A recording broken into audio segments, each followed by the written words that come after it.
Selamat pagi Ibu dan teman-teman. Kami dari kelompok 7 Hukum Adat ingin memaparkan hasil video lamaran kami dari video wawancara kami dengan jubir dari mempelai pria yang berasal dari Jawa dan mempelai wanita yang berasal dari Amaras. Mohon izin kami memperkenalkan nama kami. Nama saya Maria Elizabeth Suherdi. Perkenalkan, nama saya Yohanes Apriano Pedrosanato. Perkenalkan, nama saya Elizabeth Sapidaris Kaludo.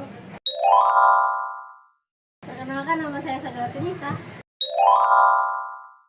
Perkenalkan, nama saya Mikael Konstantinus Dinasoge. Terima kasih Ibu dan teman-teman. Selamat menyaksikan. With all my heart, I mean every word. So as long as I never love you, will heaven hold you? You look so beautifully white, and from now to my very last breath, this day I'll cherish. You look so beautifully white.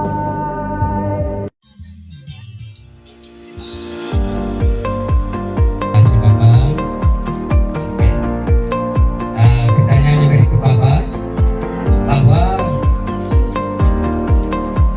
apakah bingkisan-bingkisan yang Bapak bawa sehari ini bersifat militer atau berpindah?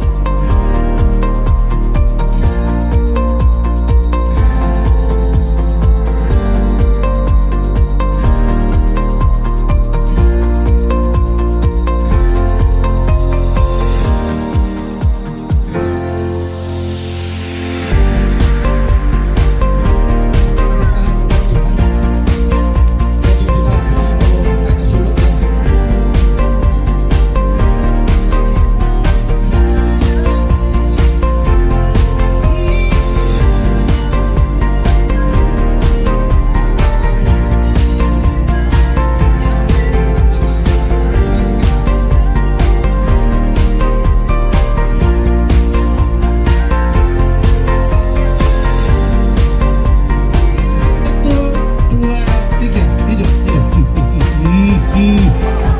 Besok itu Bapak jadi ada durasi sebentar. Ini ada cerita besok. Ya, Tuhan berikan pertolongan. Ini cerita. Ini dulu waktu Bapak suruh sebelum cepatnya. Waktu semua keluarga lihat tuh Bapak pelan-pelan.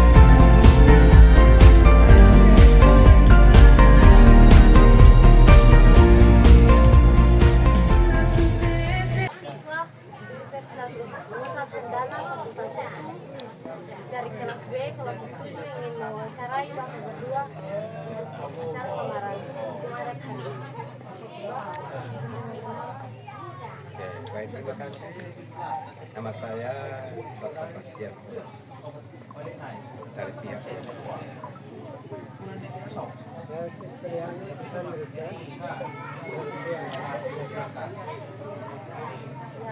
Ya, kami tanya Bapak sedikit tentang adat hari ini. Apa itu penis Bapak? Acara ini.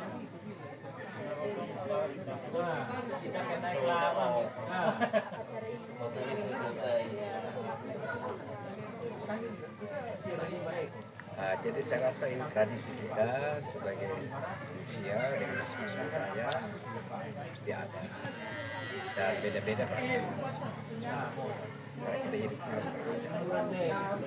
Jadi setiap momen seperti ini minimal ada itu ditonton, baru kita bisa masuk ke kita. Jadi ada istilah, ada tungku adat, tungku agama, tungku pemerintah. Itu harus dibangun secara kekeluargaan, sudah secara internasional. Dia punya sahnya kalau ada tungku adat, tungku pemerintah, tungku besar. Nah, hari ini kita melakukan dari pihak adat secara kekeluargaan. Jadi adat itu setelah kita bersepakat, terus hari ini puncaknya kita masuk dalam sebuah momen yang nanti arahnya besok dikumpulkan dalam pernikahan sekalian dari segi pemerintahan. Mereka ada dalam sebuah daftar dalam kependudukan. Ya, kalau misalkan kalau dia punya susunan Bapak yang dari awal dari Bapak yang lihat. Jadi begini, pernikahan itu ada dua. Pertama, pernikahan secara adat yang dilaksanakan setelah pinang. Jadi kalau peminang itu telah dilakukan, itu artinya secara adat mereka sudah sah menjadi suami secara adat. Setelah itu bisa juga ditambah dengan pernikahan secara pemerintah. Itu dilakukan oleh catatan sipil untuk mensahkan mereka berdua secara pemerintah, secara negara, bahwa mereka dua telah menjadi suami istri. Yang berikut pernikahan secara gereja, karena kita orang beragama harus dilakukan di gereja. Tetapi bahwa setiap wilayah, setiap daerah itu dia punya adat istiadatnya beda-beda tipis. Tetapi karena kita hidup sudah di kota, sehingga kadang-kadang kita kawinkan ini dua adat istiadat. Misalnya dari bawah atas ini, adat timur, dengan kita dari sana adat Ungadan. Pertama ada tuntutan. Ketika kita minta perempuan yang adat dari bawah mata, dia bisa saja menuntut kita pakai adat bawah mata, adat timur. Tetapi karena toleransi antar kita tadi, kita bisa kawin kedua adat itu, mana yang bisa kita lakukan bersama. Yang paling penting itu tidak memberatkan salah. Asus mama itu bukan bebas. Itu penghargaan terhadap mama. Beli itu secara adat ada. Kalau Flores Timur itu ada gading. Kalau di Alor itu bako. Kalau di sini ada barang apa, perak apa segala macam. Tapi situasi kita sudah susah untuk mendapatkan barang-barang itu. Sehingga, tapi kalau belis itu bisa dilakukan. Itu artinya hak sepenuhnya perempuan yang kita nikahi itu adalah hak pihak laki-laki. Kan dia sudah bayar belis. Itu aja harga mati putus. Sehingga kadang-kadang dan lebih banyak kita berlaku di sini bahwa belis itu tidak diminta. Kalau belis itu diminta dan dituntut secara ada benar-benar harus dilaksanakan, ya susah anak perempuan. Anak perempuan itu jangankan suaminya pukul. Suami punya kakak, punya adik, punya mama bisa pukul dia. Karena itu harga putus. Dan itu tidak baik. Salah satu yang tidak baik dari bayar belis itu. Sehingga sudah makin kemajuan ini, belis itu rata-rata kita tidak berlakukan lagi. Tapi kalau ada pembicaraan tetap kita bicara. Dan kita iakan, tetapi itu utang. Dan sampai turun-temurun tetap begitu. Misalnya begini, saya nikah dengan seorang perempuan satu darah, belis 3 gading. Karena gading tidak ada, saya harus mengaku, siap bayar. Tetapi kapan dapat gading dulu, masa kaki. Nanti, kalau mamanya, saya tidak sanggup bayar mamanya punya belis gading. Nanti saya punya anak perempuan, saya harus punya anak perempuan. Sampai anak perempuan itu, dia mengganti belis mamanya. Nanti utang turun ke anak perempuan. Nah, turun temurun tetap. Dan oleh karena itu, kita ini belis dagang ketika jadi saya tidak pernah lihat. Sehingga itu hampir-hampir dibiarkan. Langsung secara turun-temurun atau? Ya, turun-temurun itu utang secara turun-temurun. Tapi kapan? Anak dari, misalkan Bapak kan tadi bilang bahwa tidak bisa melunasi gaji, terus bisa ke anaknya, anak perempuan. Lalu misalkan kalau anak perempuan itu tidak bisa, tidak suaminya tidak bisa bayar juga, ya Tetap utang, itu punya begitu.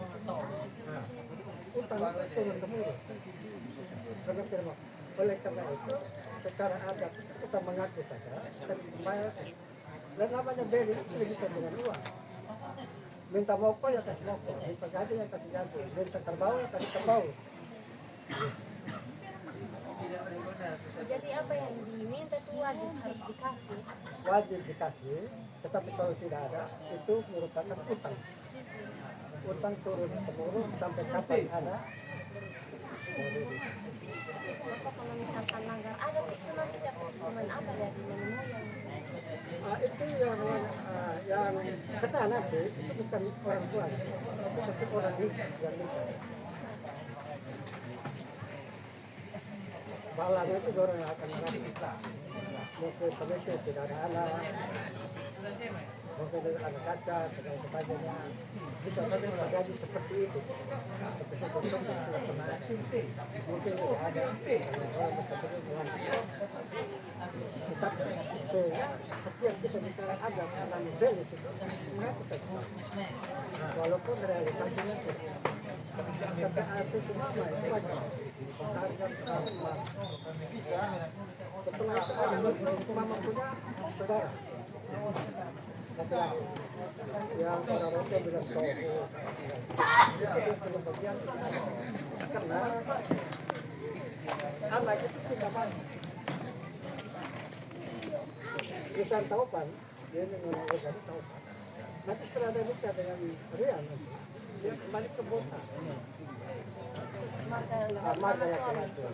Anak-anaknya itu Bota nih. Jadi Bota Taupan. Bota kelahiran Taupan. Acara misalnya masuk di apa menggunakan sistem leher atau leher? Apa dia laki-laki yang lebih berkedudukan atau perempuan? Jadi kesetaraan sekarang.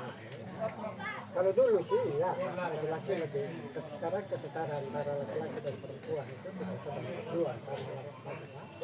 Sehingga tidak ada lagi yang lebih di atas lebih di bawah. Sama rata. Karena perkawinan dua orang mau kesatukan dua keluarga. Jadi bukan mereka juga kami naik kami jika sini kalau susah kami juga merasa tersusah, kami paling susah sini merasa. Jadi bersama. Bapak, kalau yang barang-barang apa saja yang dipersiapkan pelaminan? Laki-laki yang perempuan punya. Macam dulu. Itu atas kesepakatan. Intinya satu. Sebagai jujur atau orang yang dipercaya atau bicara masalah anak, yang kita pegang itu satu. Jangan coba tawar menawar. Karena yang perempuan itu kemana yang bisa diperjual beli. Sehingga di hadapan keluarga kita berbicara apa yang diminta oleh dia perempuan kita ya. Tapi kalau kita ternyata itu tidak mampu pada hari hari kita minta para perempuan membuka pintu belakang kita artinya minta untuk kita apa namanya konsultasi bukan bahasa itu bahasa hadis jadi pendekatan untuk mempelajari kita ada keadaan di mana ada kawin malu sana kakak adik kita di bantu dan sebagainya itu yang dipersiapkan itu karena begitu bisa saja begitu cara jadi pendekat seperti itu bukan datang dalam bisa 5 juta itu artinya kita tawar ini bukan bar. Kalau dari pihak perempuan itu apa yang harus dipersiapkan? Sebetulnya itu tergantung dari Bapak sebagai salah belis bisa kita di suatu istilahnya kita stromarda itu bisa ditulis stromarda artinya setelah dia menikah karena mati jadi soal jumlah bulan itu tergantung dari kesepakatan tapi menjadi inti masalah tiap fikih itu ada minimal ada bisa filosofi misalnya contoh masalah ini tulang yang berkaitan dengan pinang muda, ona. Nah, filosofinya itu pinang bongan itu ketika dibelah, dia lurus. Itu yang pertama. Yang kedua, nah itu pemaknanya supaya dua pihak keluarga itu harus sebagai maknanya. Yang kedua, Saya mau bertanya, tadi saya melihat bahwa untuk memberikan barang kepada pihak perempuan ada cium hidung. Itu maknanya cium hidung. sebelum apa? Makna cium hidung. Cium hidung. Memberikan barang pada pihak perempuan. Ya, jadi sebenarnya simpel saja. Itu tandanya bersahabatan antara dua keluarga. Karena cium itu akan etika kita orang budaya itu harus cium. Nah, kalau hanya kasih dia itu bukan etika lagi. Bukan barang yang dilihat, tapi bentuk caranya, penampilannya itu maknanya bersama kita, lalu mengakrabkan kita dengan Dan cium itu tidak boleh saya. Kalau Jokowi datang sama dia, tidak ada masalah. Tapi kita Kalau dalam pernikahan adat begini, larangan apa saja harus diikuti mempelai larangan seperti ada pantangan apa, perempuan tidak boleh begini, laki-laki tidak boleh begini. sebetulnya, tapi ini tradisi ya. Biasanya kalau misalnya seperti momen ini, besok pernikahan. Terus kalau kita ada perempuan ketika dia akan keluar dari rumah, dikasih selendang itu, taruh selendang di leher sama laki-laki. Artinya mereka pergi, artinya apa ya? Maksudnya supaya ya, artinya itu tanda bahwa mereka sudah keluar dari keluarga ini, keluar dari itu begini. Itu hanya tradisi, tapi sebetulnya dia punya pantangan apa. Ya. Itu hanya tradisi dan itu simbol. Bagaimana dia keluar dari keluarga, tutup seperti itu berarti itu keluar dari dalam pengertian tadi juga kasih marga, terus kasih marga, kasih marga perempuan, bapak kasih. Kesimpulan yang dapat diambil dari tugas video ini adalah Peminangan merupakan bentuk komitmen awal yang menandakan niat serius dalam membangun sebuah hubungan yang sah dengan memperhatikan adat, budaya, dan nilai-nilai sosial yang berlaku dalam masyarakat. Peminangan juga menjadi momen penting untuk keluarga kedua belah pihak saling mengenal lebih dekat sebelum melanjutkan ke tahap pernikahan. Peminangan yang dilakukan memiliki tujuan, diantaranya yang pertama untuk menyatukan kedua keluarga, yang kedua untuk mendapat restu dari kedua keluarga dan leluhur dari masing-masing mempelai, yang ketiga untuk menunjukkan adanya komitmen dan keseriusan kedua mempelai. Dalam peminangan ini, seserahan yang diberikan mempelai pria berupa Alkitab, sirip pinang, uang air susu mama, barang-barang kecantikan yang dibutuhkan oleh mempelai wanita seperti pakaian untuk mempelai wanita dan juga makeup dan yang lain-lain. nilai-nilai yang terkandung dalam peminangan ini. Yang pertama, menghormati tradisi dan adat istiadat dari masing-masing mempelai. Yang kedua, membangun sebuah komitmen dan kepercayaan. Dan yang ketiga, mengutamakan kesepakatan keluarga. Sekian dan terima kasih.